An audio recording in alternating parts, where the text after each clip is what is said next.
नमस्कार शेतकरी बांधवांनो, पुन्हा एकदा तुमचं एमटे ऑल टीव्ही या यूट्यूब चॅनलवरती स्वागत आहे। शेतकऱ्यांसाठी या ठिकाणी अतिशय आनंदाची बातमी या ठिकाणी आलेली आहे।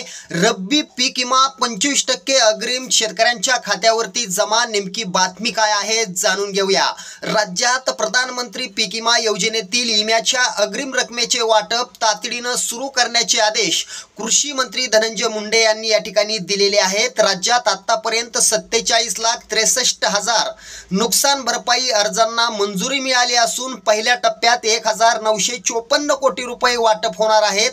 रब्बी हंगामातील 24 जिल्ह्यांसाठी अधिसूचना करण्यात आल्या असून पहिल्या टप्प्यामध्ये बीड, बुलढाणा, वाशिम, नंदुरबार, नगर, पुणे, धुळे, अमरावती, नाशिक या 9 जिल्ह्यातील शेतकऱ्यांच्या खात्यावरती 25% अग्रिम जमा होणार असल्याची माहिती आता या ठिकाणी समोर आलेली आहे। रब्बी हंगामातील 25% अग्रिम शेतकऱ्यांच्या खात्यावरती तातडीने जमा करण्याचे आदेश कृषी मंत्री धनंजय मुंडे यांनी दिले असून त्यामुळे शेतकऱ्यांना मोठा दिलासा मिळालाय। पहिल्या टप्प्यात 9 जिल्ह्यांचा समावेश आहे। शेतकऱ्यांसाठी मोठी आणि आनंदाची बातमी म्हणावी लागेल। व्हिडिओ आवडला तर नक्की शेअर करा। धन्यवाद।